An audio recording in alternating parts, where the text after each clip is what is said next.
கொஞ்சம் பில்டப்பா போடுங்க.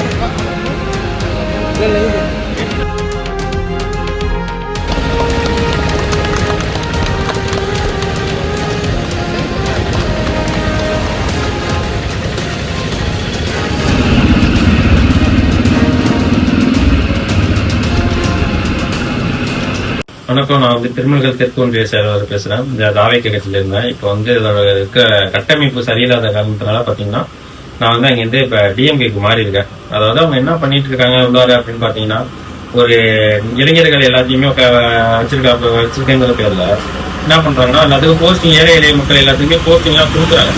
என்ன பண்றாங்கன்னா, அப்ப வந்து நிர்பந்தப்படுத்துறாங்க. நீங்க இதெல்லாம் பண்ணுங்க, நீங்க இதெல்லாம் பண்ணணும், பண்ணுனா தான் வளரலாம், நீங்க உங்களை வளர்த்துக்க முடியும் அப்படிங்கிற மாதிரி எல்லாத்தையும் நிர்பந்தப்படுத்துறாங்க. இதனால என்ன ஆகும் அப்படின்னு பாத்தீங்கன்னா, காலப்போக்கில் என்ன பண்ணுவாங்க, இளைஞர்கள் சரி நம்மளுக்கு பதவி வேணும் அப்படிங்கிறதுனால தன்னோட சொந்த காசை போட்டு கண்காணன் ஆகிறதுக்கான நிறைய வாய்ப்பு இருக்கு. அது வேணாம் அப்படிங்கறத இது நான் உள்ளார இருந்து நான் புரிஞ்சுக்கிட்டதுனால, நல்லா தெரிஞ்சதுனால ஓகே, இந்த கட்டமைப்பு இல்லாம இந்த மாதிரி செயல்பட்டு இருக்காங்க, ஏதோ ஒரு பின்னாடி ஒரு கட்சி உந்துக்கள் பேர்ல தான் இந்த மாதிரி பண்ணிட்டு இருக்காங்க அப்படின்னு தெரிஞ்சதுனால நான் அந்த கட்சியிலிருந்து விலகி இப்ப டிஎம்கேல சேர்ந்துட்டேன். என்னோட பணி இந்த கட்சியில மேலும் மேலும் இன்னும் சிறப்பாக செயல்படுவேன். நன்றி.